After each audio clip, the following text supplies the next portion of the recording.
What's up? What's up? Oh, yo. So, all great teams love to compete. We're built on competition. And Tom Brady is the ultimate competitor.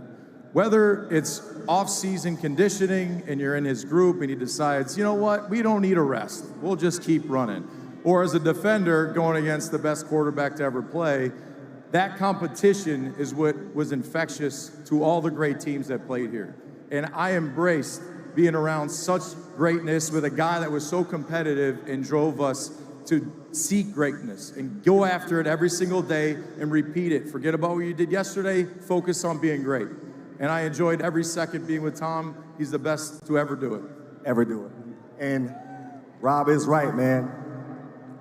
Tom's competitive nature is something different. It's different, man. Let's talk about practice. Forget games and playoffs. Let's talk about practice. As a defense, interceptions on Tom, loved it. Just to piss his ass off. I say that with love. Say it with love. Okay, so one time there was a throw that he made, and it was cover 2, and he happened to throw it right to me, and he made it a point to come up to me and say, yeah, great catch, Rob. Yeah. I threw it right to you. Exactly, exactly. But then I had to catch it. You got to catch it. Then regret kicks in, and he throws 80 touchdowns that day after that. He's pissed about an interception in practice. Think about what that does for your team. To see someone that has everything, MVPs, Super Bowls, everything, and practices like he has nothing. Think about that. You can't coach that. That just comes with you. He's competitive with everything. Trash get ball. We gotta wrap it. We gotta wrap it? Okay, all right. Well, there's players here that want to say the same things. So, let's help welcome all you guys, 60,000. Help us welcome these 4 legends. Ty Law, Devin McCourty, Willie McGinnis. This is going to get out of hand. Yeah, it's going to get real. The trash talk has already started. I said, don't start with me. You want to go, we'll go. You don't want this smoke. Trust me, you don't want this smoke. Maybe there's a ball back there. We can get started. All right, let's just go. Willie, we got to protect the franchise at all costs. We'll rough him up a little bit, Mike, but we got to protect him. Well, you tell me what his competitiveness was like compared to the other guys, because you were here for a while and established. You and Ty before he got here. Well, first of all, when Tom came in, you know, we had just signed Drew to one of the biggest, you know, quarterback deals in NFL history. I think he over $100 million, right, Drew? Over $100 million. So we didn't know if Tom was going to see the field, and injuries and everything happens in this business. So you heard Patrick Chung talk about practice, right? And shout out to the former Patriots, first of all, that led the way. Andre Tippett, Stanley, all you guys that are here, and our former teammates that are over there. Shout out to all you guys. We got to give love to all the Patriots in the house. It's a lot of guys that showed up. That's part of this legacy. Now, are the dirty dogs in the house? The dirty dogs in the house, Wiggum? Now, so you guys know, the dirty dogs were the scout team who went against Tom Brady in practice. And we started calling them the dirty dogs because they would get dirty and do anything to get him out of character. But this, I think, is where he got the edge. The first team defense would always take the first 8 reps. Right, Malike? The first defense would always take the first 8 reps. The Rodney Harrisons, myself, Ty, Seymour, Vince, everybody. And when he started, we made sure that it was hell. We talked trash. We went full go. There was no stipulations. There were no rules. And the coaches knew what we were doing. It was about us competing, giving him a real look of what it was going to look like in the games. And when things didn't go his way, or when things didn't go our way, sometimes you had to separate both sides. But right then and there, we pretty much knew that he had the DNA to be one of the greats because he never backed down. He was resilient. And some of the other words, we have kids in the house, I can't say, But he was right in the midst of everything that was going on. And right then and there, we knew that he was different. And Ty, you guys helped establish the foundation of the Patriot way. What'd you see in him, how his leadership in a very short time helped raise the Patriot way to the level we all talk about? I think when you think about Tom, he sits back, he studied. He's not the type of guy that in the beginning to come out and be real vocal. He just sat back, he played his role, played his part, but as he got more comfortable. But when it came to the competition, that's when you heard him. You know, he wasn't the type of guy to come out in a team meeting. We had a few guys like that, Willie being one of them, Lawyer Malloy, and those guys always team speeches, which, by the way, got on my damn nerves. I'm like, could we go home now? But Tom was the type of guy that, in practice, you talking about going at somebody, and he was so competitive. Like, if you're talking trash to him, and you say, don't throw it over here, you pick him off, or anything like that, most quarterbacks will say, you know what, I'm going to come back another time. Tom will come back the next play. He's going to come back and beat you the next play. So that's the type of competitor that he was. But when we're coming out, for example, most quarterbacks, you know, and I think Drew was a tough guy too, but other teams have been on, they're not in the middle of jumping around, head butting and things like that. The quarterback usually stay on the outside. Tom was in the middle with all the linemen and everybody head butting and stuff like that. I'm like, you're going to get a damn concussion before you first start. You know what I mean? But I seen something in him. No one can say that not only is he the greatest quarterback of all time, no one thought that he would be the greatest football player of all time. So I want to say that, Tom, you're not just the greatest quarterback, you are the greatest football player to ever lace him up. So do not categorize this man as a quarterback. He is the best football player, but just to see his growth and maturity and the way he took to him, and he told me one time when we went out, and I think it's pretty well noted, we were going out for a team dinner. We was about to spend up all the rookies' money, and Tom Brady said, I ain't giving this SHIT back. And when he said that, I was like, this guy's different. This guy's different, man, and he proved everything that he said he was going to do. He's did it and more, man. So congratulations to the GOAT. Vince and Dev, before you guys go, Tom, can you share with everybody what these guys meant to you as you followed and became the leader of this franchise that you became? So I think there are different forms of leadership. And when I first got here in 2000, I had a great leader in Drew Bledsoe, who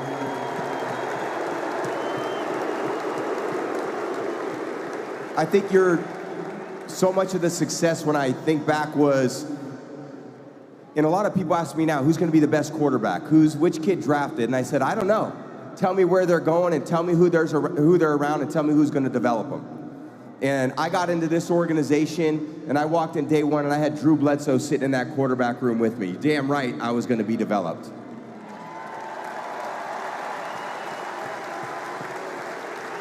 He taught me things that I couldn't learn had I not had a chance to watch for a year under no pressure to play, but to sit back and learn and watch.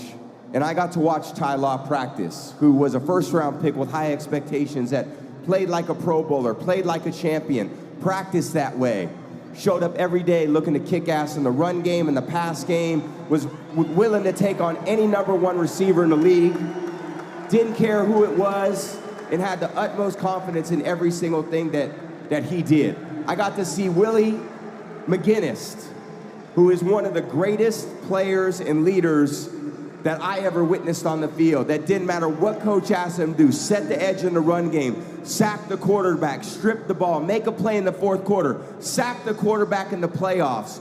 Willie did it all.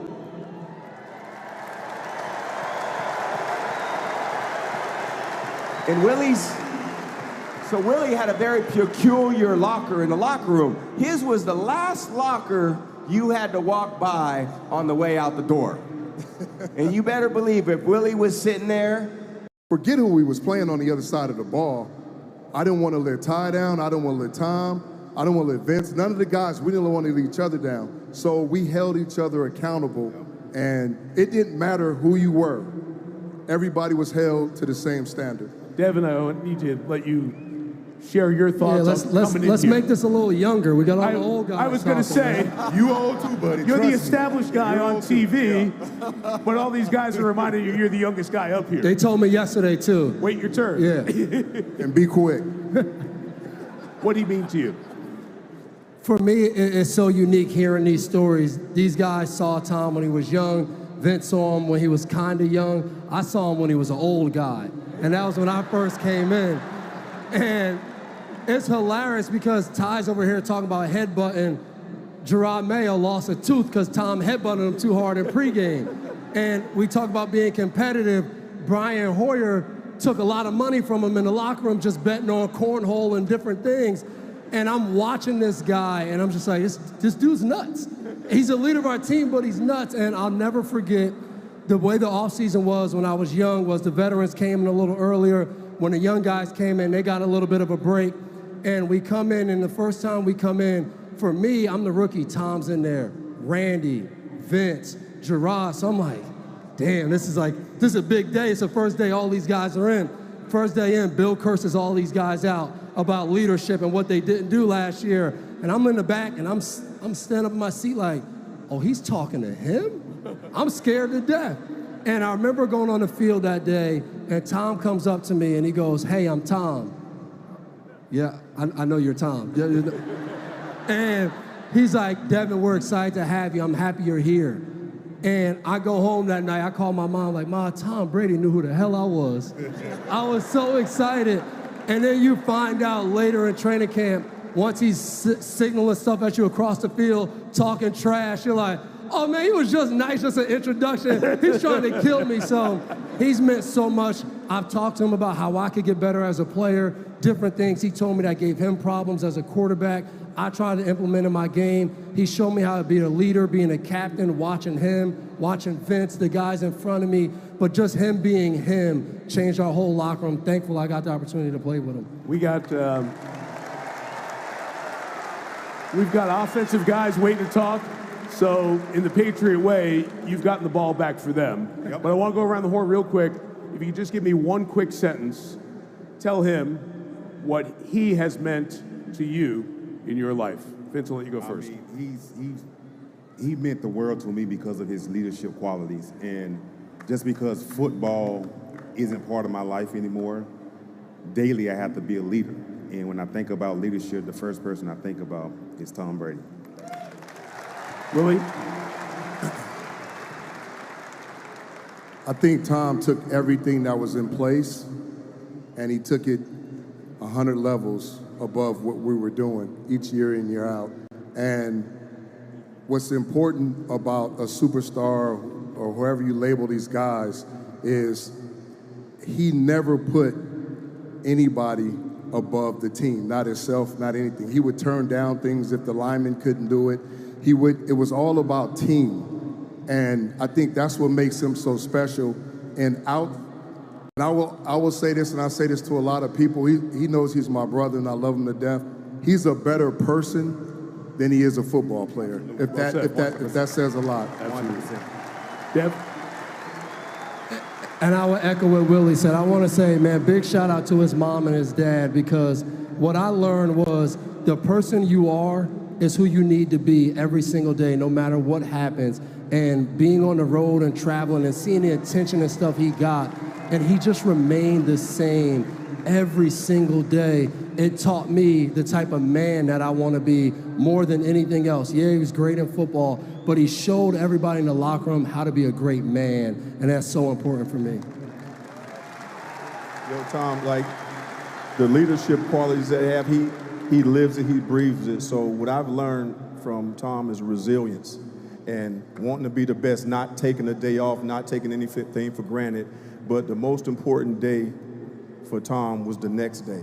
He did what he had to do for today, but you was always looking forward to the next day and getting the opportunity to get better, man. So when you have that type of leadership quality, it's not hard to follow this guy. It's not hard to believe in him, because at the time we did not know. But now we know who you are, and I take that with me when I think about Tom Brady, who you are as a leader, who you are as a person, and staying consistent in who you are and being the best that you can be every day, man. So, hey, love you, brother. Thank you guys all. Ladies and gentlemen, Ty Law, Devin McCourty, Willie McGinnis, and Vince Wilfork. Ladies and gentlemen, Peyton Manning.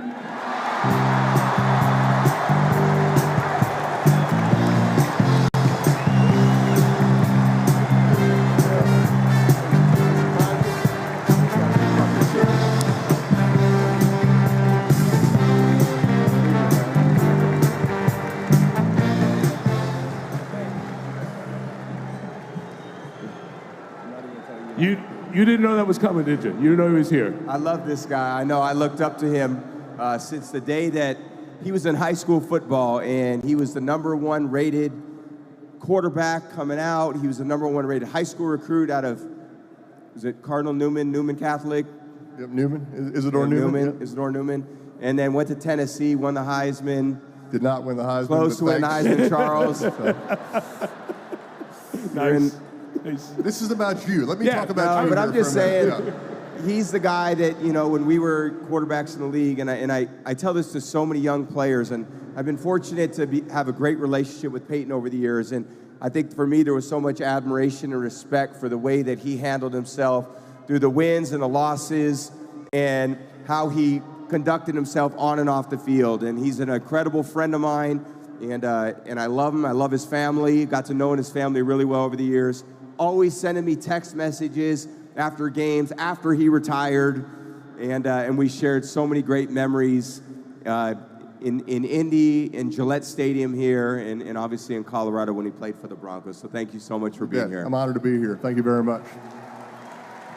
So Peyton and I talked, and we decided this is 2-on-1. So he didn't want you talking about him. We're going to have him talk about you for the next few minutes. So sit back and relax. By the way, folks, up here with these two guys, 1,316 touchdown passes, 7 Super Bowl wins, 6 Super Bowl MVPs right here. And a lot of you got to see them play some memorable games right in this stadium. So how blessed are we to have them here with us tonight? And since it's been such a warm welcome for the Manning family here tonight, let me be an honorary New Englander and pile on.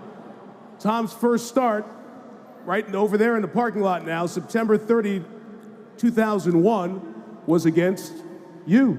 How'd that game turn out? It did not go well for me and the Colts, Mike. I remember meeting Tom before the game, and I just remember how kind of calm and cool and collected he was for a guy making his first NFL start. We had a brief conversation, and then things kind of went downhill for me after that. My timing that day was better to Otis Smith and Ty Law than it was to my own receivers. I think I might have thrown one to Willie. I think Brewski might have got one. They were taking turns having interceptions on me. But like I said, I mean, I don't think anybody could have predicted what was coming, but to see the composure and just how calm and cool he was in the pocket that day, that was very impressive to me for a guy making his first NFL start. And then 3 weeks later, because you guys were in the same division at that point, you guys go to Indy, and he got you again. So we started out 2-0. Tom pretty much got me most of the time we played, Mike. Okay. And it's funny, people forget that the Colts used to be in the same division as the Patriots, and so we obviously played twice a year. And then when realignment happened and we went to the AFC South, I think Tom and I both felt the same way, that we were almost like division teams still, because we played in the regular season, and for the majority of our careers, we played again in the postseason, whether I was in Indianapolis or in Denver. And those first games were so important because you wanted to win that game, so you were hoping to play them again at your home stadium in the playoffs. So can you share a story? Let's go back to, you guys start 8-0, they're 6-2, Sunday Night Football game in Indy, they're up 6, it's 4th and 2. Coach Belichick decides to go for it at the 2-minute warning, thinking Kevin Falk can get the 2 yards, which he did almost all the time. Really good defensive play stops it. You guys win the game by 1. But you understand why Bill Belichick would do that, because you did something like that playing against him over the years. Well, I'll tell you, the hardest thing about playing against Tom Brady was if you were down by, a field goal or even 4 points, and you were driving to possibly win the game on a 2-minute drive, I remember Coach Dungy would say, Peyton, we want you to score to take the lead, but only do it with about 6 seconds left. We don't want Tom Brady to have any time to have the drive. I'm like, that sounds real easy, Coach. I'll score a touchdown, I'll wait till 6 seconds on the clock. But that's how you had to approach it when you were playing against Tom Brady, because as you heard his teammates say, he was the ultimate competitor, and he wanted that ball with a 2-minute drive opportunity to go win the game. He did it against the Rams. He did it against the Panthers. I used to watch other teams play against the Patriots, and it would be a drive with about 5 or 6 minutes to go, and a receiver would go out of bounds, or they would have an incompletion. I would say,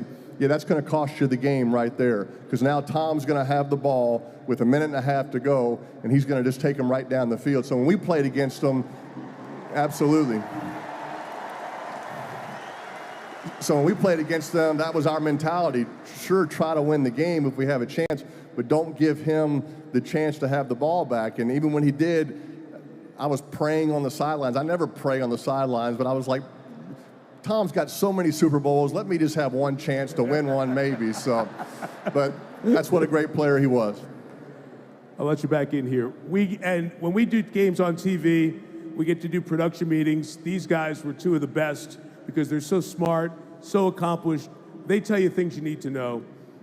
You would always tell us, games against big quarterbacks, that, oh, it's not about Brady against Manning. It's not a quarterback against quarterback. You're going against their defense. You're going against their defense. Were you lying to us? I think Tom and I both were probably lying Thank to you. because Appreciate it. look, for me, I mean, obviously playing against these incredible defensive players, Brewski and Vrabel and McGinnis and Bill Belichick, you know, being the incredible coach he was, it was going to be a great challenge going against the defense, but you knew you had to score points because Tom Brady was their quarterback. You couldn't have an off day, so it was a stressful week. It wasn't a relaxing week by any means when we were playing in New England, coming up here to Foxborough. Y'all were so nice to me all those years. I can't remember, you know, which one of you exactly, but you always seem to know my mother's name. You talk about my mother. It was very personal. Really appreciated that. But, I mean, they like me here, Mike, because I always lost here. So I'm much more popular than Eli here. I can promise you that. But, no, absolutely. You knew when you were playing against a Tom Brady team, you better be at your best, because if you weren't, Tom Brady was going to beat you every time. What was it like playing against him? I think that I could never have been the type of player that I was without having someone like Peyton that I had to aspire to be like. And I looked at him as the gold standard for quarterback play, and I still do. And I see all these young players that are developing in the NFL, and they're young quarterbacks, and there's nobody like Peyton Manning out there right now. And there's nobody that approached the game. And people always talk about talent, certainly at the quarterback position, and they go, oh, he's so talented. Watch this throw. You know where the talent is for a quarterback? It's right between the ears. And every quarterback in the NFL needs to be capable of throwing the ball, but the real magic of being a quarterback is when you walk to the line of scrimmage and you're processing what you're seeing, are you able to get 11 guys on offense, everybody on the same page to do exactly what you need to do against the exact defense that you're seeing? Peyton led the way in that in so many ways. I tried to emulate that. After every season, I would watch every single Colt game to understand what they were doing on offense. Because in many ways, the guys you saw up here before, early part of my career, we were being led by Willie McGinnis and Teddy Bruschi and Rodney Harrison and Lawyer Malloy and Ty Law. We weren't this dynamic offense that was running up points. We were late bloomers. And we were very fortunate to have this incredible defense. And I wanted to be a better offense. And we became that, and we grew into this incredible offense as well. But it took a lot of time. It took a lot of studying. And it took someone to look up to and aspire to be, and that was Peyton. Thank you very much. What I really appreciate about you guys as individuals is, I think of like Chris Everett, Martina Navratilova, one of the great head-to-head rivalries in sports. They became friends later in life. And as you said, you guys have become friends here. When did that start to happen? Well, obviously playing against them so many years, felt like we met at a Pro Bowl, got to know each other at a couple off-season golf tournaments, and we just had tremendous respect for each other. I was so impressed with Tom's commitment to be better every season than he was the year before, always looking for some type of edge in his training and his film study. And we actually got together one off season in 2009 at the height of our careers. Tom's coming off an MVP season, I'm coming off an MVP season. We met in a small town in Tennessee. I said, Tom, let's get together. Let's kind of go real under the radar. Don't tell anybody we're coming in. Tom flies in on Mr. Kraft's plane, big, huge plane. I'm like, that is not what I said. I said under the radar. That's against the salary cap too, by the way. We won't get into that. But we played golf together. We lifted weights together. We threw routes together with these high school receivers. We took their phones away, and we said, if you tell anybody that Tom Brady and I are working out together and that we're friends, we're going to kill all of you. So, but it was fascinating to see his work ethic, and we really picked each other's brains, not giving away all of our secrets, but we were kind of challenging each other to get better. It was a fascinating 2 days for me. It really was. It was a great 2 days, and it went so fast. And I have all those notes that I took from those days. And there were so many things that I had learned through talking with him because, again, when you reach a certain point at quarterbacking, you want to reach out to the other people that you really look up to say, hey, what works for you? I couldn't do that with a lot of younger players. And Coach Belichick always drafted a lot of young players, and I loved having those guys in the room, but they didn't have the experience. So who could I really learn from? And Peyton was the guy that I could learn from, and we developed that relationship because we had one. And those 2 days were, I remember them like they were yesterday. They were meaningful to me. They meant the world to me, and they were just one of the experiences that we had together that I think made our friendship so strong. And then, of course, a couple years ago, I was fortunate to get inducted into the Hall of Fame. Tom Brady left training camp to come to see my induction, and I'm honored to be here tonight, and I promise I'll be there in a couple years when he is there in Canton as well. Well, on behalf of, truly we can say this, football fans around the world, thank you to you two guys for giving us a generation of memories, of leadership, and of greatness. Great surprise guest. Ladies and gentlemen, a hand in Foxborough for Peyton Manning. Anything you asked him for, he would do it. He was the nicest teammate. You just loved being around him. You loved playing for him. And he was the greatest leader ever also. He worked harder than everyone else, studied harder than everyone else, and he was the best example you could think of. Look, on behalf of all the O-linemen, Tom, we just want to say it was an honor and a privilege to block for you. And we loved you, man. Playing line is about trust. And when you walk into a huddle with number 12, there's not a lot that you can't accomplish. And, it was, Scar always said, if we keep 12 clean, we're going to cut up New England, we're going to cut them up like a Borden house pie. Tonight we got something special. A little nervous. Tonight we got something special. These guys coming on stage, a lot of us weren't privy to what went on. Hell, I didn't even know where the quarterback meeting room was. They disappear.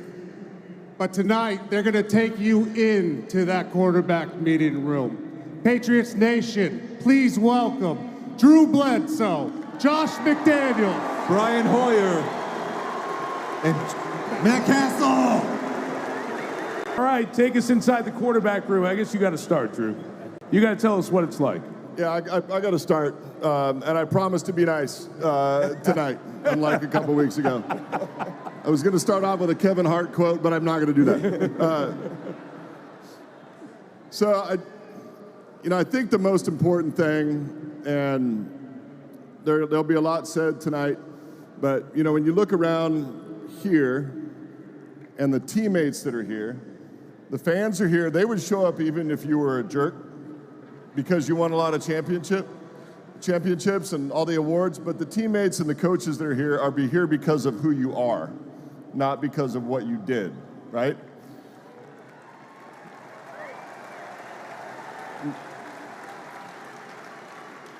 And for me, I was thinking about tonight, because I was I was there when you were just a kid. And the most important thing is that in the really meaningful ways, you're still the same dude that I met when you came in as that young kid out of Michigan. And that's a credit to your folks, it's a credit to your sisters, and it's a credit to you, because the guy that I met was this inquisitive, curious, hardworking guy that was in my ear all the time. Why'd you make that throw? What were you thinking there? Why were you doing that? Why were you, like you were annoying. Like you were that little dude that was in my ear all the time trying to figure out, hey, why were you thinking that? What'd you do there? Why were you doing that? And the thing that has allowed you to overcome your obvious physical deficiencies has been that incessant desire to improve at all times. And I know you're still doing that now, you know, and that competitiveness was evident. There are 1,000 stories, but I remember we played golf one time, and I used to have some sandbagging, like 9 handicap. Like it was like me and you and Freeze, and you know, Tom goes out and shoots friggin' 78 and takes all our money that day. Like that competitiveness was always there, but the credit to you, and the reason that we're all here, is not to celebrate your accomplishments. It's to celebrate you as a person and what you've meant to everybody that you've impacted in your life.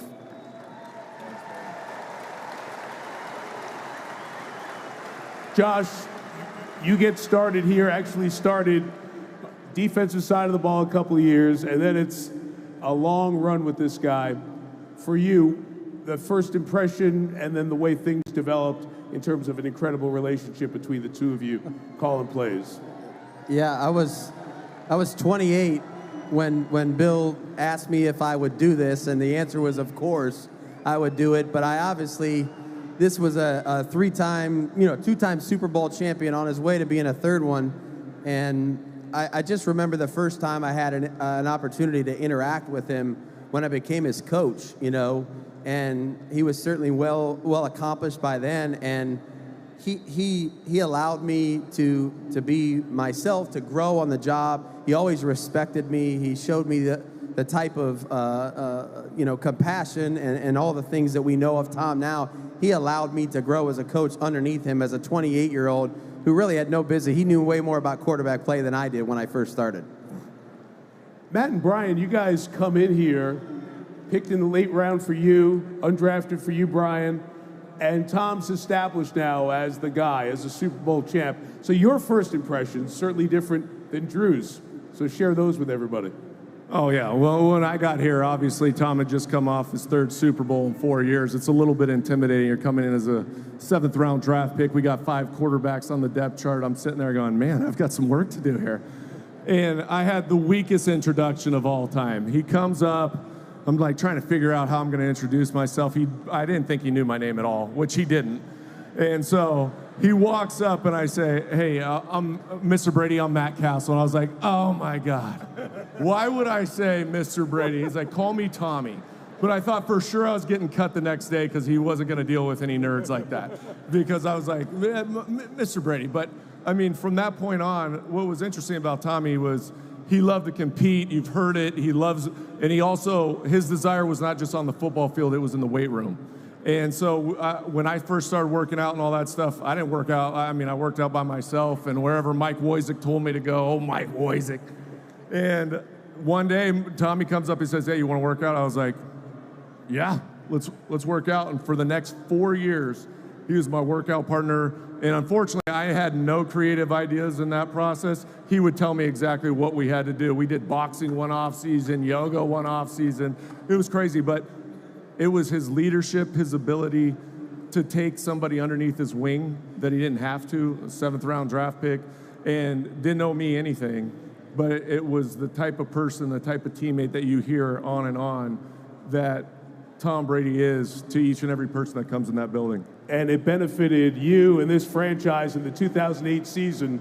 Those couple of years of trying to pay attention paid off as you really led this team in a first-class way after Tom was hurt week 1. And New England will never forget what Matt Castle did that season when he stepped in. Thanks, guys. Brian,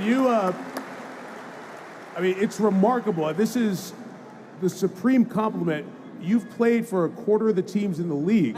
You have been in a lot of quarterback rooms. So when you came back in, what was it about him that was different than the other guys around the league who you'd interact with? Well, I think for me, I'm listening to Matt talk. I was just a few years after Matt. Matt left to go to Kansas City. I came in as the undrafted guy. There's 4 quarterbacks. I'm the 4th quarterback. And I got the same introduction as Dev. He goes, hey, I'm Tom. He goes, hey, Brian, I'm Tom. And I'm like thinking to my same self, like, wow, he knows who I am. Maybe it's because we beat Michigan the year before. I don't know if that was why.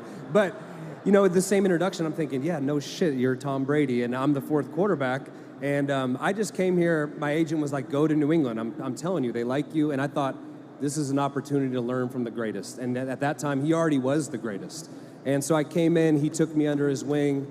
I learned so much from him, and I tried not to annoy him. I didn't want to be the annoying guy he was to Drew, so I kind of just watched. And I would watch, and I saw Billy O'Brien here tonight, and I remember a story. It was like November in the season. He's like, hey, call Tom and see what time you want to meet at the hotel on Saturday. And I go, I don't have his number. He's like, you haven't asked for his number yet? I'm like, I don't want to bother him. You know what I mean? Like, he's doing his thing. I see how focused he is. But he turned into the greatest mentor, the greatest friend. I mean, you mentioned being in a lot of quarterback rooms. There's nothing like it. And that benefited me over a 15-year career because I took that with me everywhere I went. And I tried to implement the way that he taught me in what I did on a daily basis. I'd love to go around the horn and hear about getting to Sunday, because this guy showed up every Sunday, every single Sunday. But I can't imagine it was, oh, Tom's fine, he'll be ready. Were there times that you as the play caller and you guys as the backup were like, oh man, I better be ready because I don't know if Tom's going to get there? Yeah, we saw a lot of things from head to toe that weren't right with him at times. But I think the most impressive thing that we could probably all say is we saw the same commitment to his body and to making sure that he was out there on Sunday for his teammates and his coaches and all the fans. I mean, every single day, every year, he treated it the same way. And that's why these guys have so much love and respect for him, because he was always going to do everything he could in his power to make sure that he was out there trying to help us win. Yeah, I mean, he's one of the toughest SOBs I've ever been around. And there's multiple times through my tenure here where I was like, there's no way he's getting up. There's one time in Jacksonville you got knocked down, and I thought you were out, and you go, I just need to play. I just need one play. I went in and handed off the ball because they weren't going to throw it. And then you came back in, and we ended up winning that game. But then, I mean, I vividly remember my rookie year. We're sitting there on the sideline right over there, Tampa Bay, and you're sitting there, and you kept wincing. You kept going, oh. I'm like, dude, what's the matter with you? I thought it was indigestion. I didn't really know. He never led on to anything. Come to find out, it's a sports hernia. The guy's got a sports hernia. His stomach's tore up. And he goes on, and that's the end of the season. We're about to start playoffs. And he goes on to play in the playoffs, the rest of the playoffs. And it's just, that's the type of person he was. But, I mean, tough as nails. A guy that would do anything to be out in the field. And I'll never forget, you always said, you never want to see somebody else doing your job. And that held so true for every moment of your career. Drew, I'm going to give you the last word of the quarterbacks here on watching Tom after you were here, obviously, and then watching what he has become, not just as a champion and a leader, but you mentioned as well a person. What is it that you admire the most about Tom Brady? Well, when you talk about, his toughness going into games, that's another thing he learned from me, because he knew that if he missed a game, there was some young punk that was going to take his damn job. So he knew that he couldn't miss a game.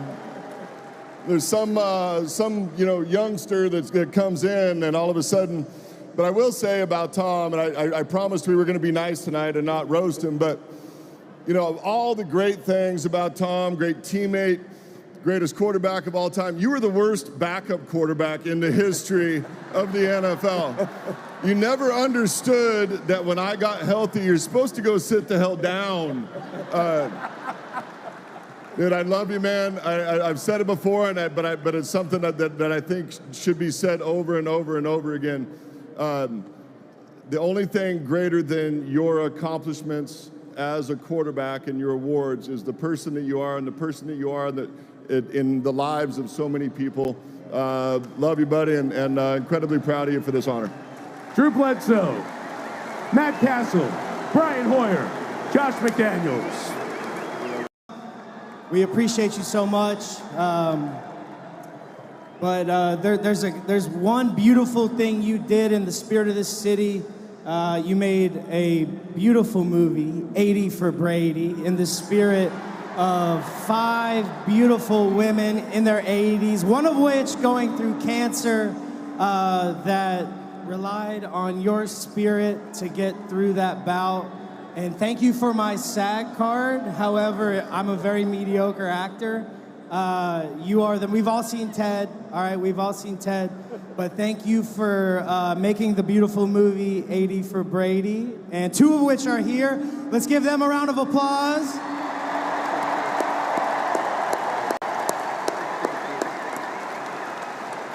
Thank you for that, brother. Thank you for everything you've done. You're truly the man. Let's give it up for Bill Burr.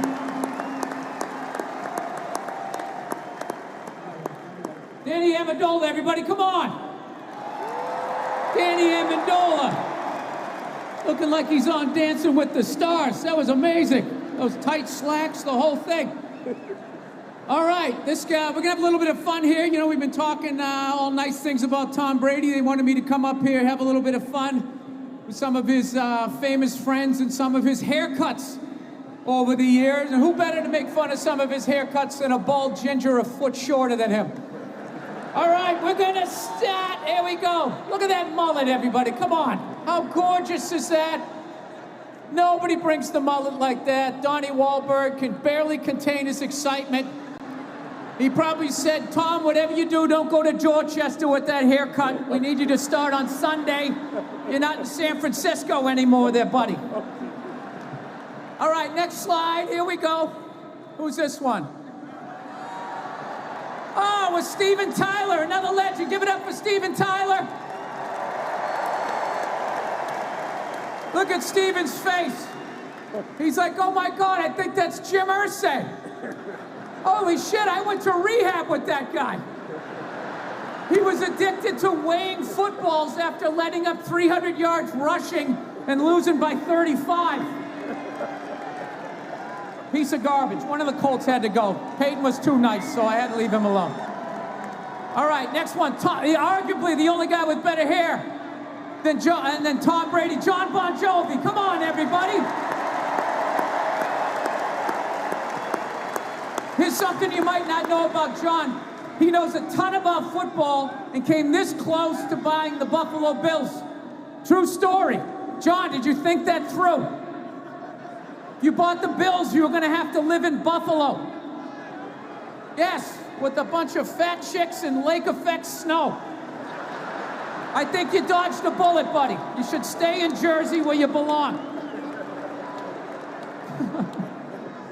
I won't be going to the after party. All right, next up. Oh, look at Josh Allen. Look at him. Tom Brady just explained the cover 2 defense to him. He's like, oh, I just run and throw it to somebody on the other side of the field. I don't care. He's from Wyoming. He's just happy to see an ocean. This is my favorite gig ever, by the way. Oh, look at it. Here we go. Legend. Give it up for Julian Edelman. Come on, everybody. Julian Edelman, one of the great Patriots of all time and an unbelievable teammate. Look at him taking the bullet here. Look at him. He's like, don't worry, Tom. I'll sit next to him. By the look on Tom's face, they just switched seats. I love Jimmy. I'm kidding. I got to work with the photos they give me. All right, next one up. Oh, the great Peyton Manning. Come on, what a class act coming out tonight. Keep it going for him. Come on. There you go. Unfortunately, this photo is proof that God does not love everybody. Some people he takes his time on, other people he just kind of slaps them together. I think the angels were like, God, you realize that's a baby giraffe neck. You do realize that, right? And he was like, don't worry, I'll just put him in the woods of Louisiana with all my other mistakes. I won't be playing New Orleans anytime soon. All right, we're getting down to it. Next one. Hey, Guy Fieri. All right, this photo here is for all the ladies tonight. Give it up for yourselves, ladies. All right, this photo is called Who You Want to Marry versus Who You End Up With. Yes, I'm sure you all dreamed of your shirtless Tom Brady riding up in a white horse, but instead you end up marrying some line chef at an Applebee's with sunburns and a broken down convertible. All right, who do we got next? Couple more, folks. Oh, here we go. Alex Rodriguez. Come on, everybody. In honor of Gay Pride Month, Alex Rodriguez. There you go. Shirt tucked in, hair highlighted. He's an ally, honey. That's what he gets for slapping the ball out. Where's you? Yeah, remember that? Ridiculous. All right. Next one up. Next one up. Who do we got? Oh, come on. One of the coolest guys ever, Snoop Dogg. Tom actually told me, he said into his ear, I'm going to play another 12 seasons and then I'll smoke weed with you. And lastly, but not leastly, this is, look at that, classic. That is the look on Tom Brady's face when he has no idea who he's taking a picture with. All right, that's it for me, Tom. Thank you for 20 unbelievable years. I love you, brother. Thank you so much. Good night, everybody. Oh, wait. Thank you. All right, we got to introduce the next video. We have another local Boston guy. He's doing all right for himself, wants to honor the great Tom Brady. Enjoy this video. Thank you. It was explained too much going on up there. So we decided to change it up a little bit. Yeah, you know, we feel like our invitation to the roast got left in the mail or something. You know, running backs, we get left to the side something. That's the NFL these days. We get the short on the smaller piece of the pie, you know. I think they left us out for a reason, but it's all good. But the crazy thing, being back, it feels so good. It brings back so many different memories of like me watching you making plays on the field and like some of the most critical situations. For sure, me and Kev weren't always on the field all the time, but we knew fourth quarter, end of game situations, when Tom Brady really needed us, we had to come through for him. Without further ado, guys, we're here to introduce 4 guys that knows a little bit about catching passes from the GOAT. Julian Edelman, Rob Gronkowski, Randy Moss, and Wes Welker.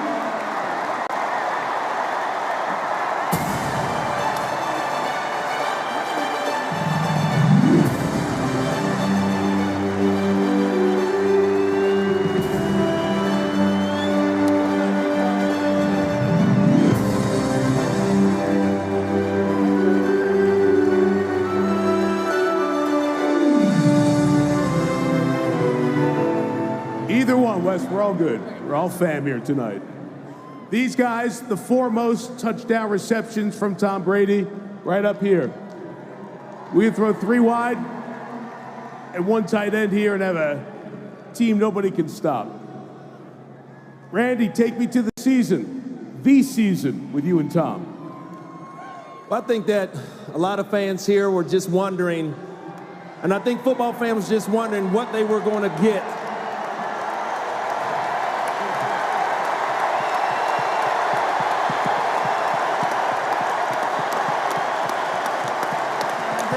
Thank you.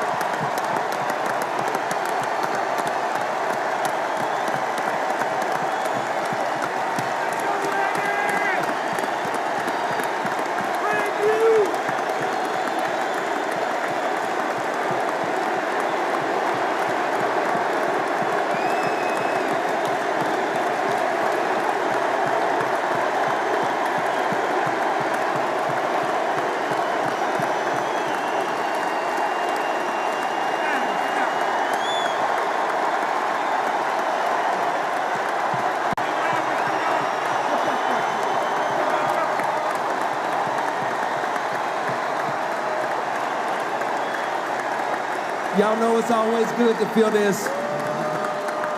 I thank y'all Real quick, Mike, before Tom came in, I just wanted to say a couple words to him. And the one thing Tom said is, Randy, don't get me emotional. And y'all see what y'all did. So I apologize because this is really not my night. It's 12's night. And like I said, I thank you. But back to your question, Mike. In 2007, I was in a crazy place because I just wanted to be a part of a team. I studied the New England Patriots. I studied Bill Belichick and his coaching style. I studied the defense. I studied Tom Brady and how he led the offense up and down the field. And I remember just hearing Willie McGinnis and Peyton Manning talk about the fourth quarter. Everybody knows in the fourth quarter, when dealing with the Patriots and Tom Brady, if you give the man back the ball, you know it's trouble. And the one thing we were sitting up here talking about in the back, we were talking about Tom's competitive nature. And when I came into 2007, I had no idea what it was going to look like. All I know, I just wanted to be a part of a team. The first guy that I laid eyes on in the locker room was Kevin Falk. When I met Tom Brady, it was kind of like, it was so surreal because I studied this guy. I met him in his hotel Monday night football in Minnesota, where he put up 5 touchdowns against the Vikings, and that was his first time ever. So it's kind of, to me, like something on me kind of rubbed off on Tom that night, and I really felt that if I ever got a chance to play with him, it would be magical. So in 2007, it came up, and I know y'all have heard me say this time and time again. They asked me, what's one thing that they need that I wanted from the organization? I said, I don't want anything. Just put my locker beside Tom Brady's, the rest would take care of itself. So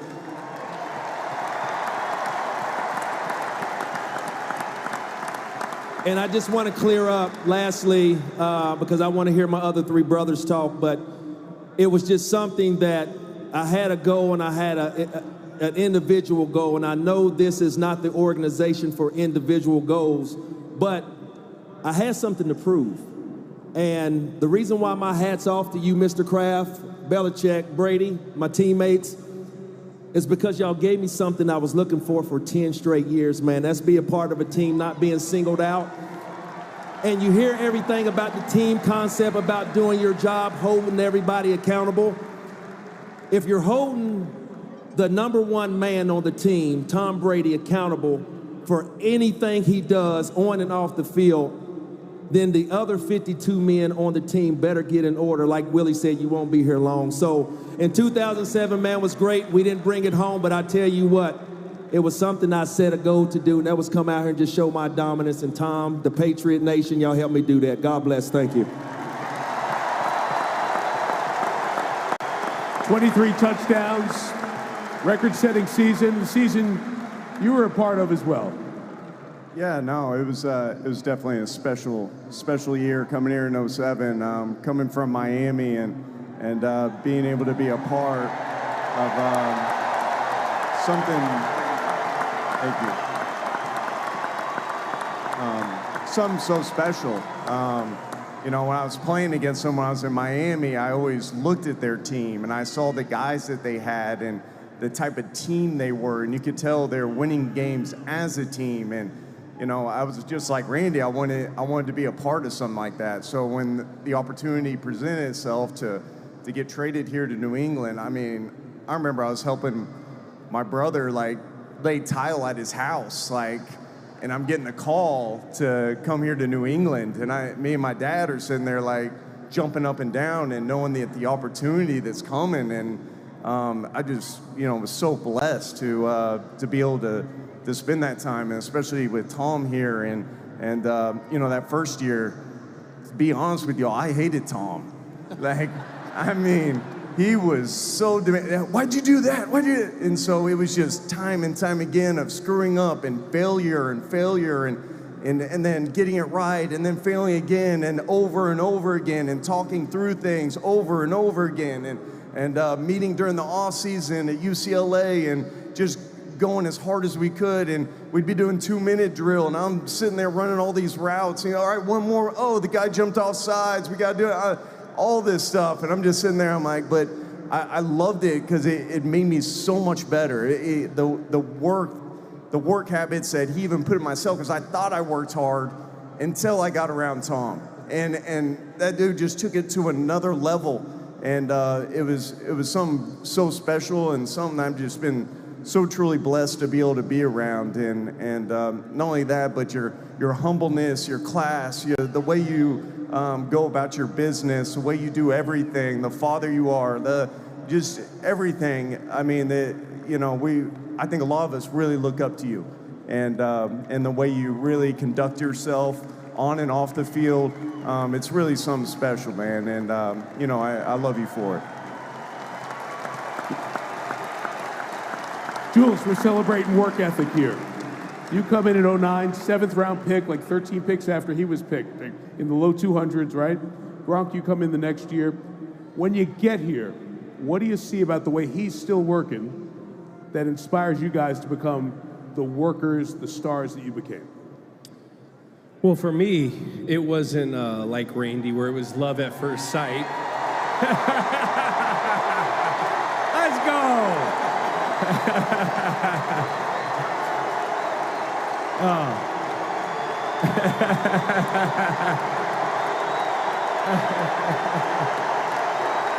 Yikes.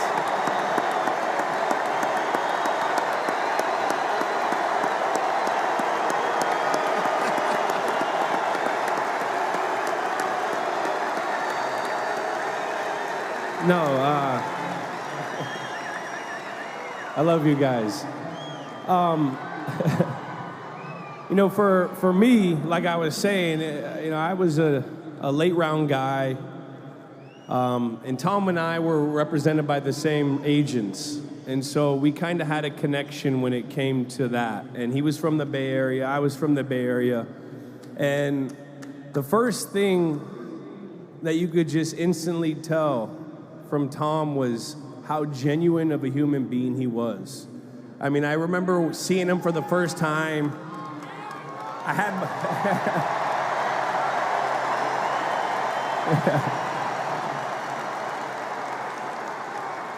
had this, back in our day, that when we first started, we had binders of the playbook, so you had like a 6-inch binder, and when you're a rookie, you're scrambling everywhere. You don't know where to go. You're terrified of being late. You're in the locker room. The veterans just come in. Tom just comes in. You see Randy Moss. You see Wes Welker.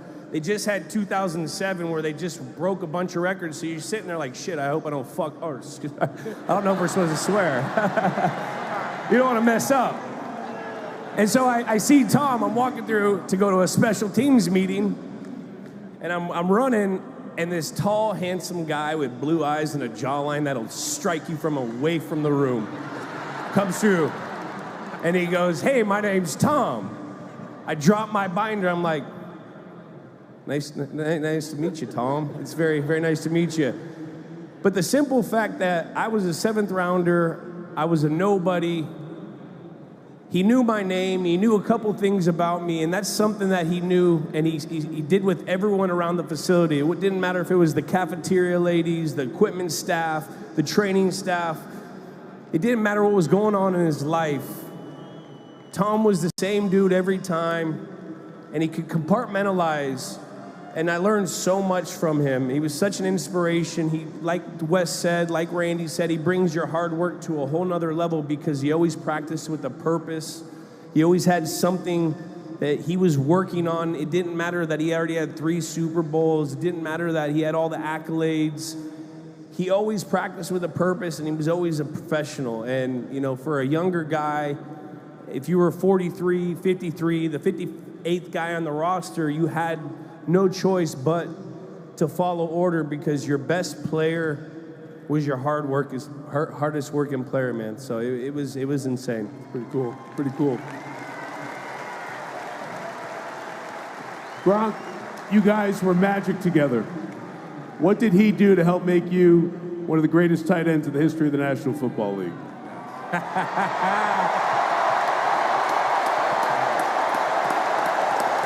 Wow. This is incredible.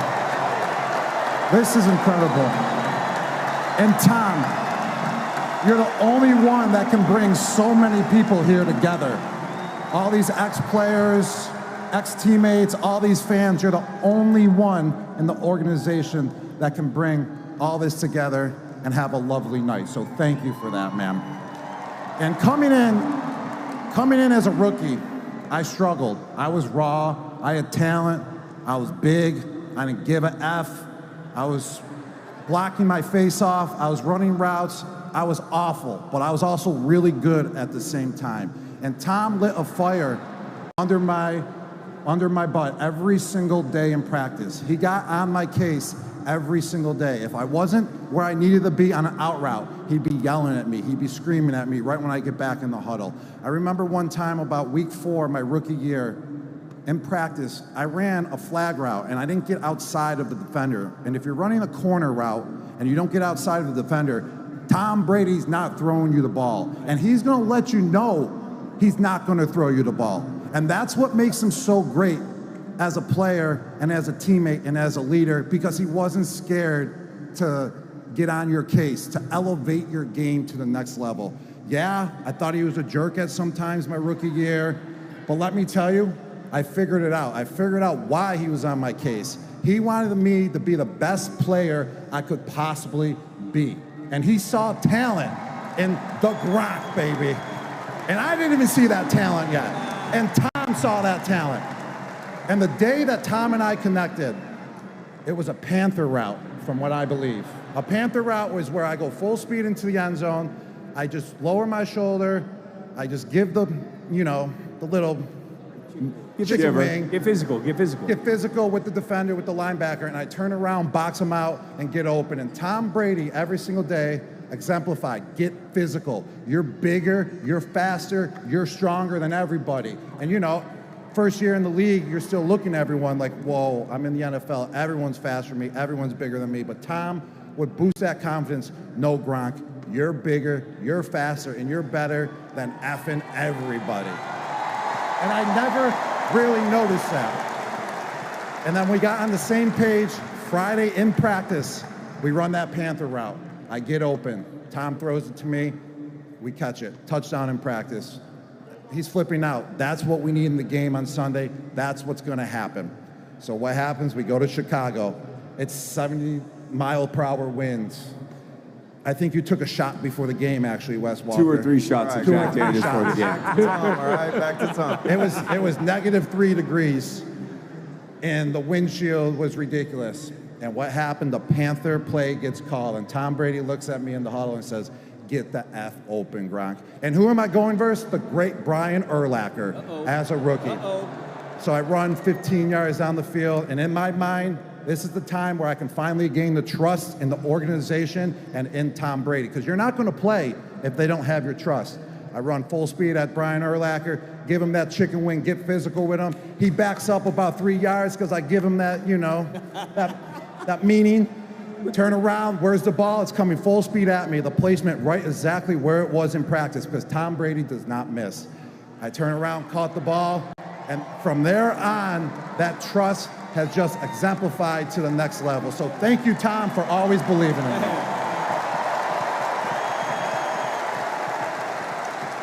Every one of these guys, you saw them, highlight moments, memories that'll last a lifetime, all the stats for the greatest individual careers. Mike, I have to say this. I have to say this. We're talking about Tom Brady's competitive nature and greatness. So a lot of people just wonder what goes on the night of a football game. Well, Saturday night, I'm surprised, Tom. I'm surprised nobody's ever said this. Tom Brady's Saturday night meetings, okay?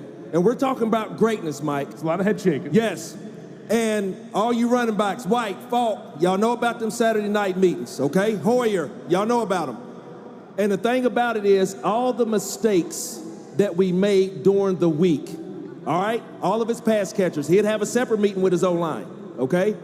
All his pass catchers, Mike, for the whole week that made a mistake. Jules, if he's short, if Gronk is short, if I drop a ball, it's on his reel for the Saturday night meeting. So y'all wonder why the magic happened on Sunday? Because Tom, the Patriots, Coach Belichick put us through so much hell during the week that, man, it made our job easy on Sunday, man. Kudos to you. Appreciate you, bro. And you made our job easy tonight. Yes, Wes Welker, Randy Moss, Rob Gronkowski, Julian Edelman. Thank you, everyone. I said, Foxborough, what up, though? Yeah! But this is beautiful. This is beautiful. T-Roy, this is super amazing, man. It is. One man. One man can bring brought all the these people. entire band back all these together. people together, all these players from different eras. Only one man can do that. Only That's one Tom man. Brady. Yes, sir. You told me you had a story. Yeah, I do have a story. It's about when two GOATs met in New York City. So I'm in New York, Tom Brady's in New York. We go to the Nets game, leave that, we're going out. You know, we're talking about rappers and favorite music and all that stuff. It's funny that Jay-Z came out and introduced him today. So we're driving down the street in New York City and look out the window and there's Jay-Z standing on the sidewalk. Tom Brady tells the driver, stop, back this car up, back it up. The driver backed it up in the middle of the street in New York City. So you can imagine, all right? And he says, hey, Jay-Z, it's Tom Brady. I'm saying to myself, there's no way in the hell Jay-Z's coming over to this car. So, sure enough, 5 seconds later, Jay-Z's at the car. Yo, man, what's up? Congratulations, man. Congratulations. You're a great player, man. I love you, man. All this stuff. You know, and going on. And that is the moment that I knew I was in the presence of greatness. Yes, sir. Oh, well, man, I'm going to be honest with you. Speaking of GOATs. Yeah. Speaking man, of GOATs, we there's a have lot of GOATs in the house full. tonight, so. I'm going to give you 4 reasons while I know we're in the What's those 4 presence of reasons? greatness. What's the 4 reasons? I'll say the first reason, you know, I always turn on the TV and listen to all these announcers talk about these new teams and new players, going to be all this and all that, blah, blah, blah. The first reason is this right here, T-Roy. We got the best fan base in America. True. This is true. Sir. This is true. All day. True story. Number 2, we have the greatest owner in America. This is true. This is true, too. Yes. All true stories. Facts yeah, right now. they're all facts. Number 3, we have the greatest football player ever to grace the field, and Tom Brady. Facts. Facts. Oh, man, last but not least, Foxborough. What are we missing right now? Welcome the greatest head coach of all time.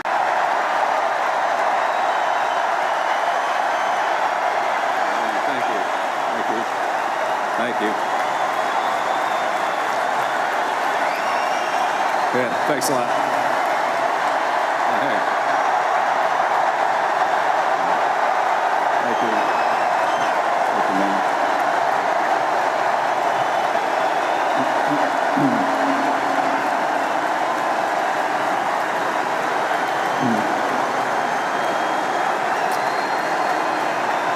Thank you. Thank you. And love you, New England. Love you, Patriot fans. And love Tom Brady. Yeah. Thanks, man.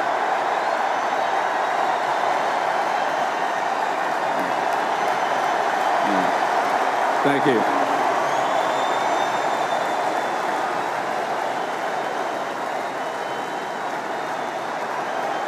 Thank you, Patriot Nation. Thank you.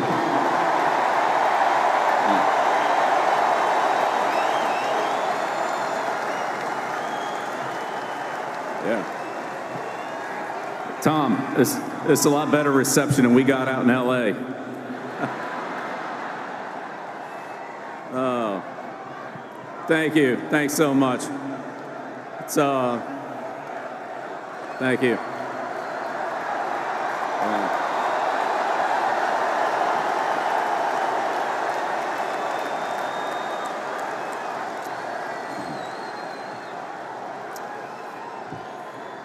Thanks so much. That's such a warm welcome. I can't tell you how much it means to me to come back here and see the great Patriot fans. Thank you.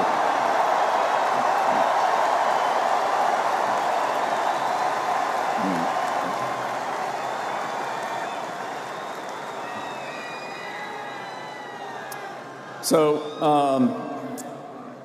it was. I tell you, this is hard because for a couple hours, everybody, and rightfully so, everybody has said so many things about Tom, great things about him. And it's just kind of being redundant to go on and on about all the greatness that he's brought to all of us, all of us, the fans, the coaches, everybody who's been involved with him. So I'll try to just, shed a couple personal stories and remarks here. But first of all, I'd say it was a tremendous honor and a privilege for me to draft Tom and to coach him for 20 years. And it's,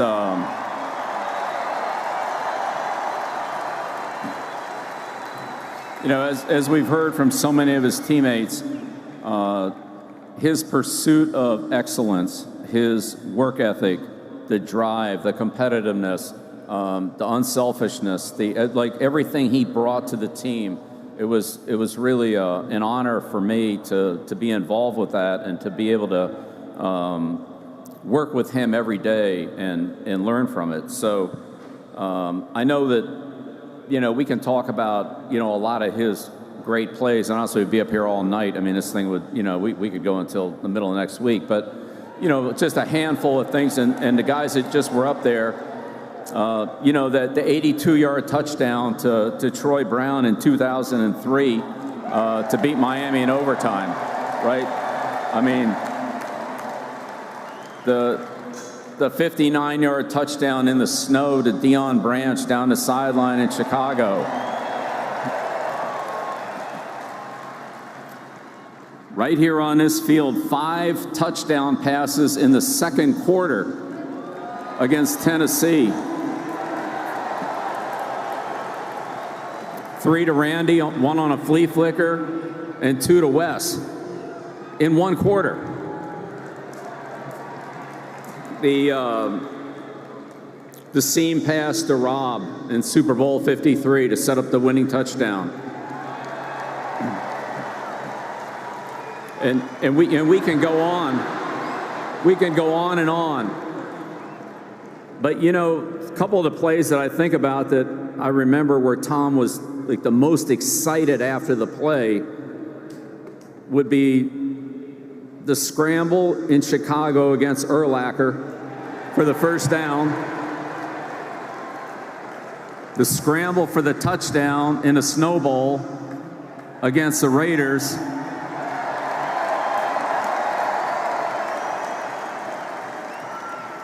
where honest to God, when he spiked the ball, I was afraid he was going to separate his shoulder. But I think maybe was a little surprised at some of those plays, but those were awesome plays. And, to watch Tom run and pick up those key first downs and touchdowns and all that, he loved that. He really did. He loved that. But, we talk about all Tom's great plays and go on and on and on. But, I'll just say this. The thing about Tom that I think is so impressive, so unbelievably impressive, and what he did for us for, 20 years, 19 years that he played for us, is he avoided bad plays. He avoided bad plays. And we have a saying, we have a couple sayings here that, I've used with the teams.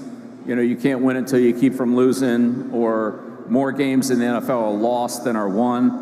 If you just don't go out there and screw it up, you got a pretty good chance, to win. And with Tom, through his decision-making, preparation, the numbers are just, historical in terms of fewest turnovers, fewest negative runs, fewest offensive penalties.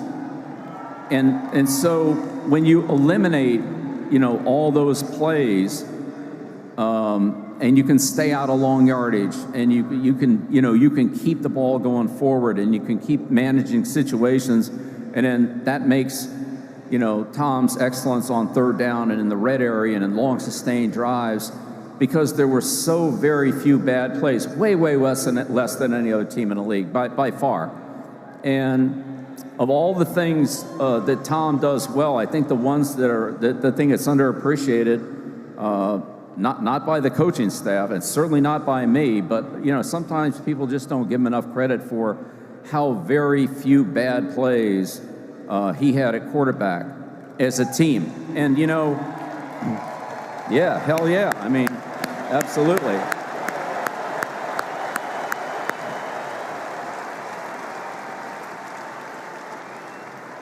And, for the quarterback who handles the ball literally on every single play, I mean, other than a direct snap to Kevin Falk or, James White, right? But he literally handles the ball on every play. So every play went through Tom, and there were just so few bad runs, sacks, penalties, turnovers, that the team was never really put in very many bad positions. And I think that's one of of all Tom's great qualities, that's one of the greatest, is he always protected the team, did the best thing for the team, and kept the team out of bad situations.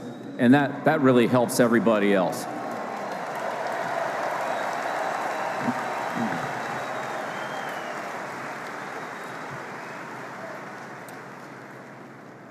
Now, the one bad decision that Tom did make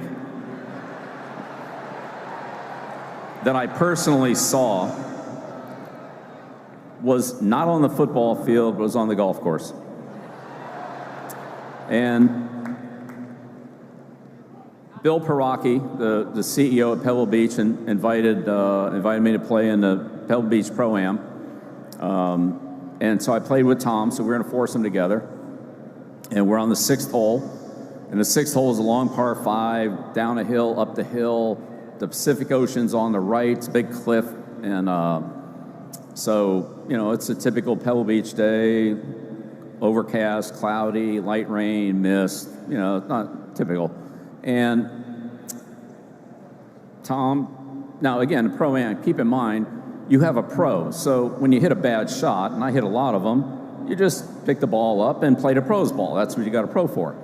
So you don't worry about double bogeys, you don't worry about triple bogeys, you don't worry about lost balls. It's the pro's job to make a par.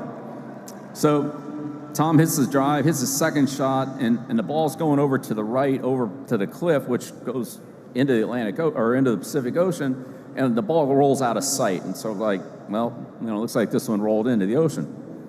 And as we walk up there, you don't see the ball. And we get to the edge and look over the cliff, and there's the ball on a ledge over the cliff. And the cliff now was like 250 feet down to the Pacific Ocean, rocks, and the waves are smashing on the rocks. And I look at Tom, and I look at the ocean, and I'm thinking about our starting quarterback, and I'm thinking about our season. And Tom's got that determined, focused, laser-focused Tom Brady look. We all know what that is. And he takes the club and walks down onto this ledge. He's got 1 foot on the side, 1 foot on the grass. It's 250 feet down to the rocks, and pitches it up onto the fairway. And I can see I can see our whole season, just in my eyes there at that moment.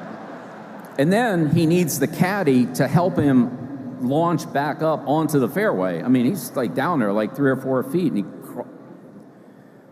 I'm like, Tom, did you think about maybe just like taking an unplayable lie on that one? And but Tom's made very few bad decisions, on and off the field. I mean, he was a model for consistency, for dependability, and for always, doing the right thing, and was such a great example, for all of us. So,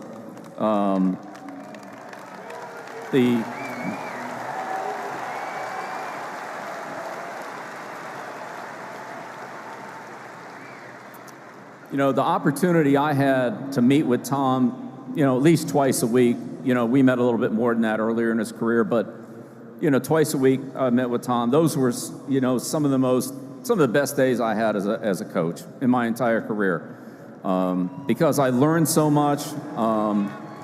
you know, I saw the game through his eyes, which, as we all can imagine, is, you know, phenomenal. And he taught me so much about how he saw the game. You know, I tried to teach him how I saw the game as a coach, but not as a quarterback. And he taught me how he saw the game as a quarterback, you know, not as a coach. And it was, I mean, those were just some of the very best meetings, very best times of, honestly, in my coaching career. And yeah, thank you.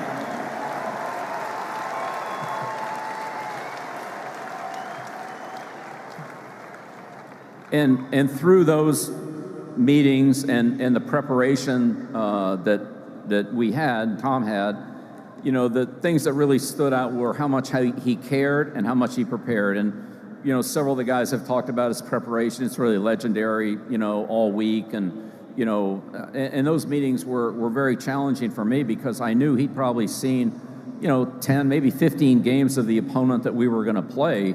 And, you know, I wanted to make sure that I was as well prepared as he was. And that was honestly a high bar. So, but his caring and his preparation were just, you know, exceptional. I can't really put into words like how much he did and how extraordinary it was from Monday to, well, Sunday after the game, watching film on the way back from the team that we played on away games, to Saturday night meetings, to Sunday morning meetings. I mean, his determination and relentless pursuit of excellence was just, you know, beyond anything that, you know, I've seen from, you know, any other player at that position. And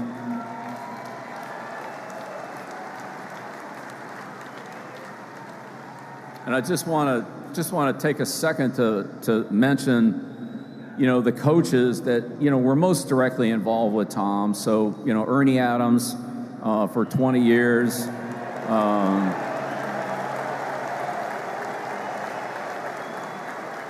Josh McDaniels, you know.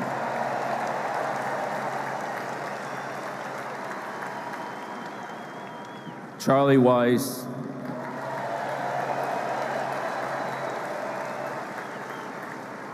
And the new head coach of the Boston College, Billy O'Brien.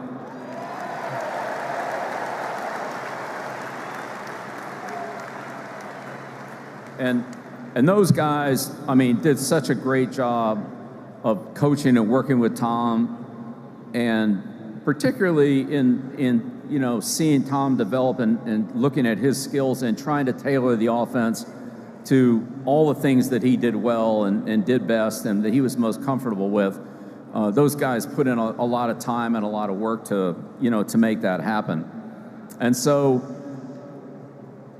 when we practiced, and it was hard because the offense was good. There was a lot of good players. Talked about a lot of those, you know, the receivers and all that. But the offensive line, you know, which was run by Dante for the majority of that time,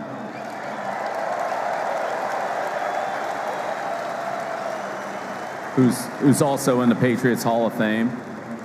You know, Dante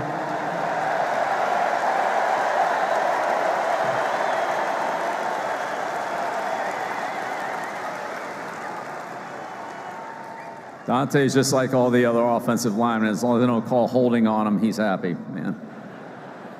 But no, Dante and his guys took really good care of Tom, and the communication that was necessary between the quarterback and the offensive line, you know, to handle the different things that, you know, we saw on a weekly basis was just, you know, exemplary. And the preparation that, you know, that Dante did with his guys and the way his guys protected Brady was exceptional. And then that led to, you know, highly competitive practices. And when you think about the defensive players that worked against Tom, and I'm talking about the starters that were out there, and they took a lot of reps against our first team offense and against Brady. So, you know, Rodney Harrison, who deserves to be in the Pro Football Hall of Fame, and I really hope he gets there.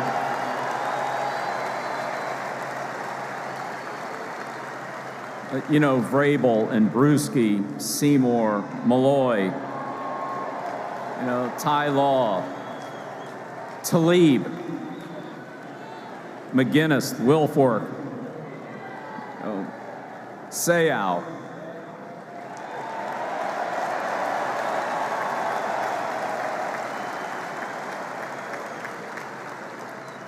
And then, you know, more recently, like Chung, McCourty, Ninkovich. And last but not least, Hightower.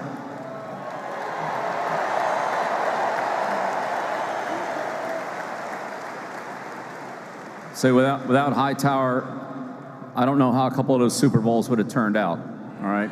But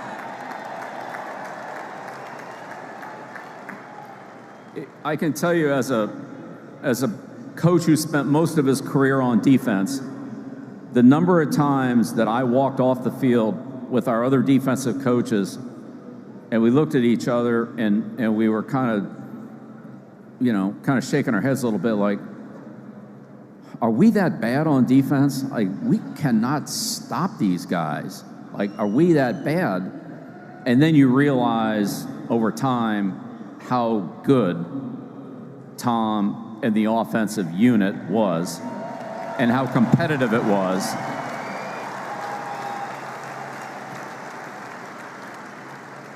And we can argue back and forth about who got the better of who in practice, the offense, the defense. But I can tell you, those practice squad players and some of the scout team players, they competed so hard to break up a pass from Tom Brady, to intercept a pass from Tom Brady, and it made everybody better. And it made everybody better. So I just want to take a second to say that Tom's competitiveness rubbed off. The defensive competitiveness made Tom better. Tom made the defense better. The scout team made the offense better, and the competitive practices that we had, and I'll just, they're always indelibly etched in my mind, is one of the big reasons why those 6 banners are flying up there.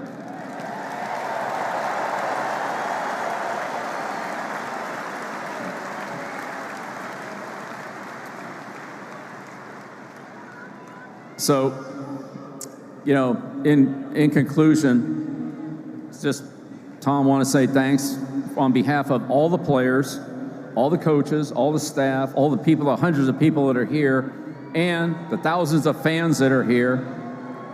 Thank you, and thank you for all that you've done for us. Thank you for all you've done for me, and thank you for the example and model that you've been for all of us on a daily basis for 20 years. You're unbelievable. Congratulations.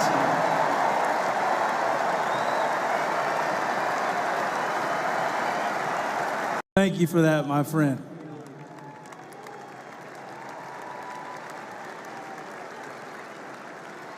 And tonight is certainly another one of those moments.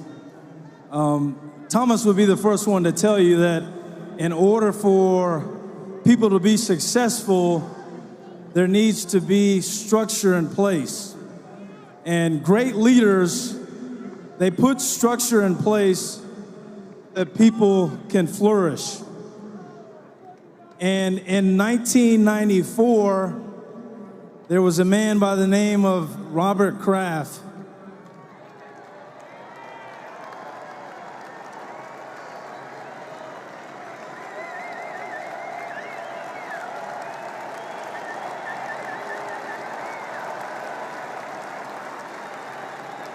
And Robert Kraft was a young man from right down the street.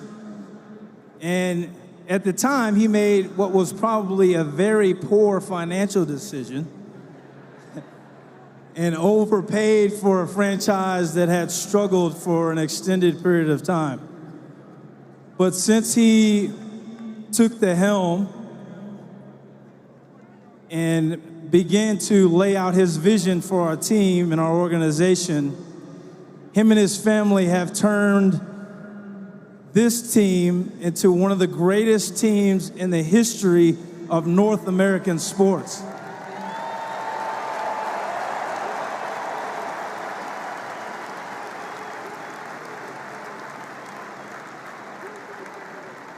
And because of the structure that he had put in place and because of his leadership and vision, we have Thomas Brady and we have those 6 banners hanging up there. So without further ado, ladies and gentlemen, please join me in welcoming Robert Kraft.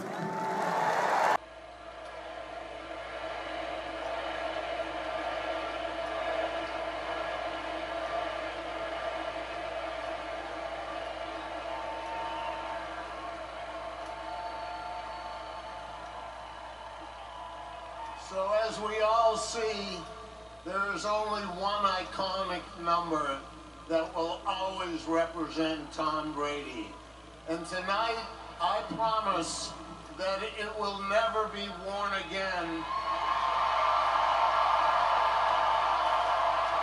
as the number 12 is now officially retired.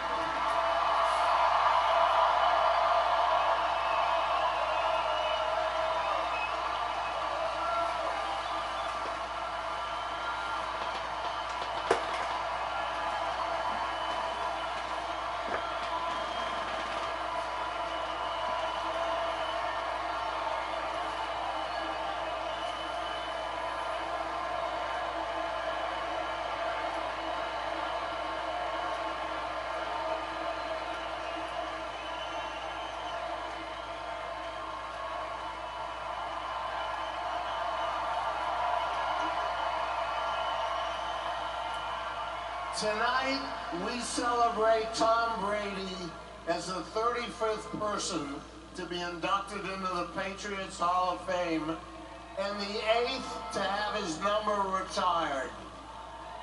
And while he is certainly the first to have an induction ceremony with over 60,000 fans,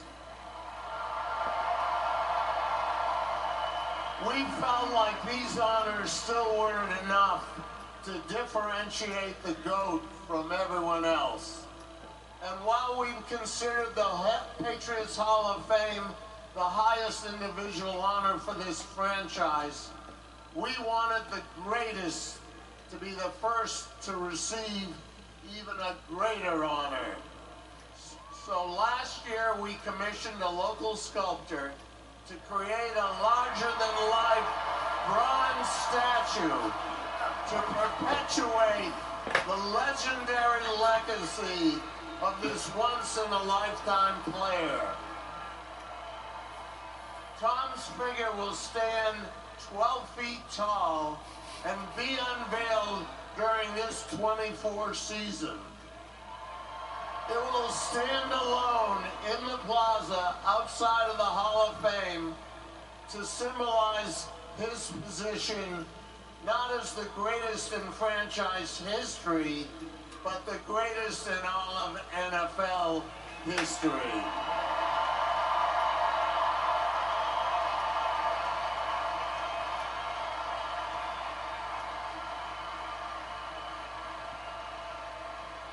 Honoring the legacies of the greatest players in franchise history and providing a place for all alumni to call home was the motivation for building the Patriots Hall of Fame in 2008. We partnered with Raytheon, now RTX, whose team includes some of our country's most brilliant engineers who use transformative technologies to defend our nation and to protect the real patriots, our servicemen and women.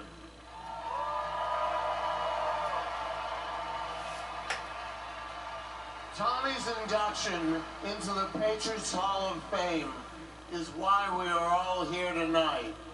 Our goal was to create a once-in-a-lifetime ceremony for a one-of-a-kind player. I hope we accomplish that goal with a few firsts. The first Hall of Fame ceremony inside Gillette Stadium. The first number retirement in 24 years. And the first Patriots statue ever commissioned.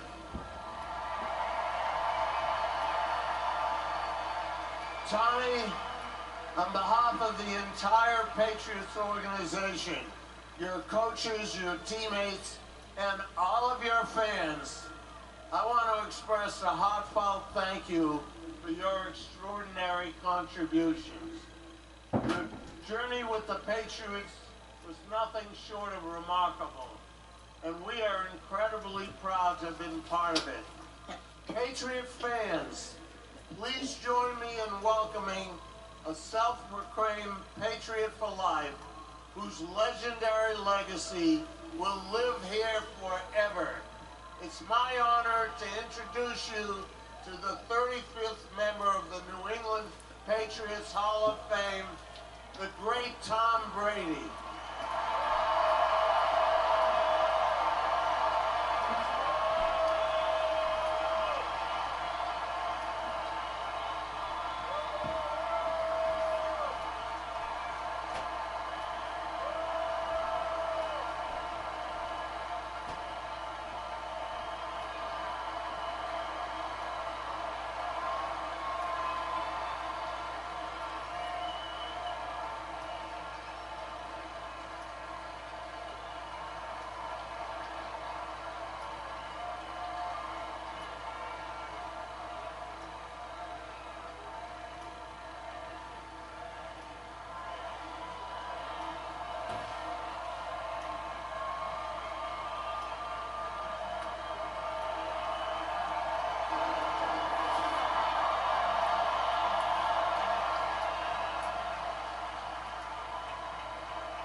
Guys.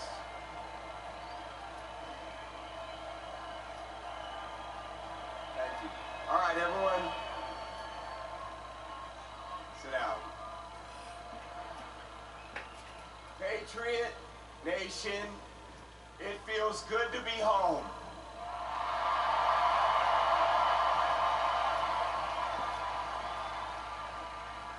This evening marks a monumental moment in my life. It's a celebration of 20 years here in New England, playing for the Patriots, playing for you.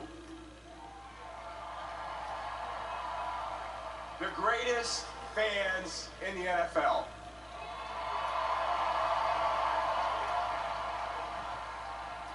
I'm overwhelmed with gratitude and a deep sense of honor. So let me say thank you for all that you've done to help me, to help us achieve our lifelong dreams. You guys are amazing. What other fans in the world would spend hours on Route 1 every Sunday to get to a stadium in the middle of the woods?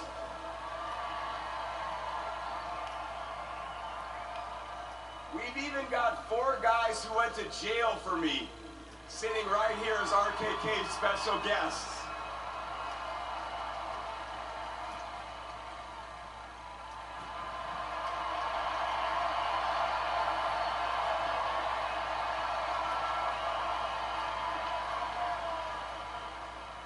I miss this place, and I miss you.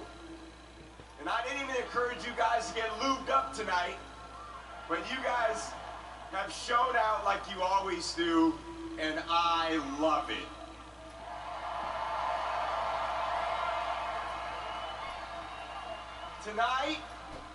Tonight's a celebration of everyone who's ever cared about this organization. Everyone who has worked, cheered, sacrificed for it, past, present, and future. And I promise this isn't like the last time I was on stage with RKK and Coach Belichick and Jules and Gronk and Randy in LA a month ago. Those were the hardest hits I've ever taken in my life. But nobody here is taking any hits tonight. I have so much love and respect for you all. If you spend time in this organization, you are blessed. We're blessed because we learn so many things that most people never have the opportunity to learn. That nothing of significance in life is accomplished as an individual. Nobody individually hangs those 6 banners up there.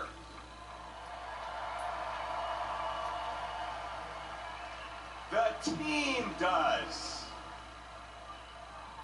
Here in New England, it's always about we and us, not me or mine. Relationships are built on shared experiences, and the most meaningful thing in my life are my relationships. I truly wish I had more time. I wish I had more time to give you all.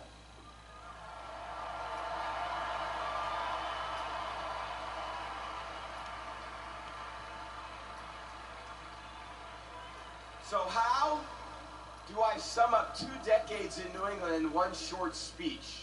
The answer is simple. You can't. It's hard for me to properly express my gratitude and my appreciation for how my time here has added to my life. There are too many lessons learned, too many stories to be told, too many incredible moments and achievements we all experienced together. It would take me 30 days to get through it all, not 30 minutes.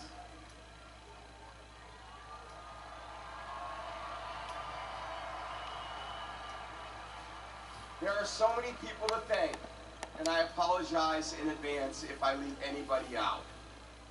So with that being said, thank you to my mom and dad, my rock, my foundation.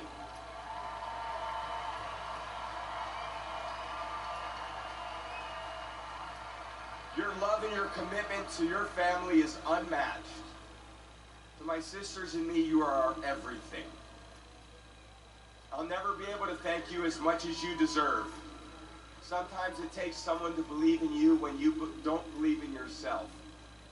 And along with so many other things, that's what you gave me.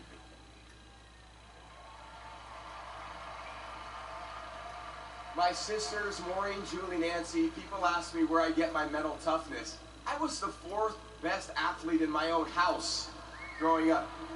I had no choice. My sisters would always stick up for me when the older boys in the neighborhood, Paul and Bobby, you're sitting right down there. You did tell me, go long. Yeah, go, keep going, Tommy, keep going all the way down the street. Take a left. Yeah, go that way. And then they would say, game over, let's go home. And I would be standing down there like they finally included me. But you toughened me up in so many ways. And my sisters there stood up for me every single step of the way. I love you guys so much.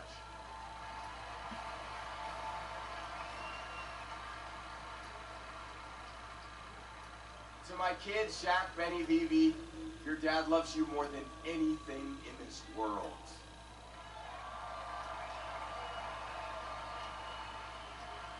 Your smiles outshine the morning sun. And where I live now, that's a pretty brilliant sun.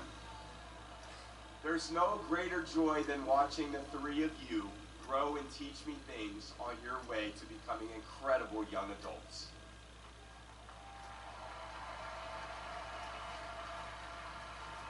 To the communities in San Mateo and Ann Arbor, the countless teammates, neighbors, coaches, teachers that formed me into the man that I am today, thank you. You always believed in me.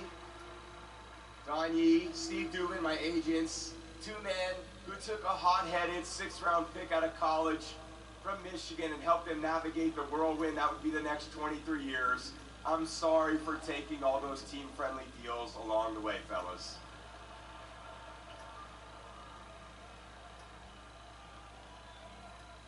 To my friends, Kevin, Brady, Pat Kratis, Michael Bronner, Ben Rowitz, and countless others. You guys have been through thick and thin with me, whether it was a difficult conversation or a wild flight home from the Derby. You've been there every step of the way. To Alex Guerrero,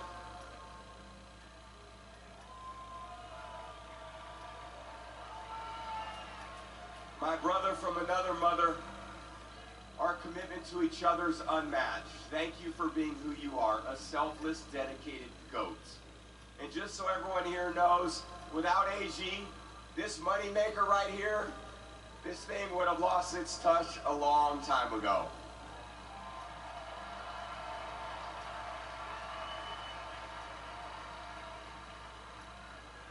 To RKK and the entire Kraft family, Myra,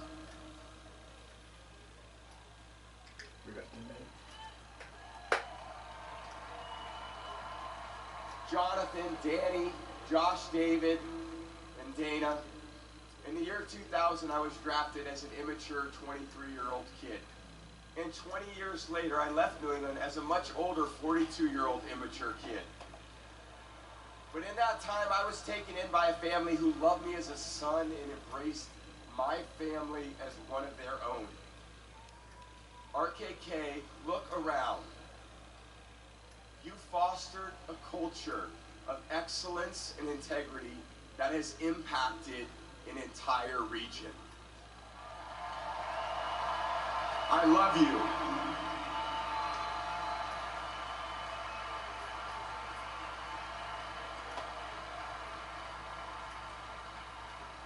To Coach Belichick,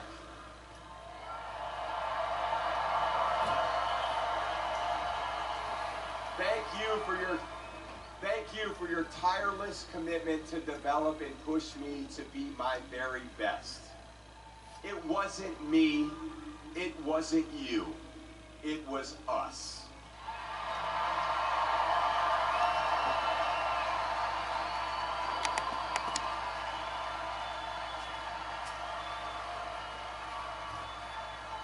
Our hard work, our love of the game, and the way we work for one another, that's what it was all about. Let me make this crystal clear. There is no coach in the world I would rather play for than Bill Belichick.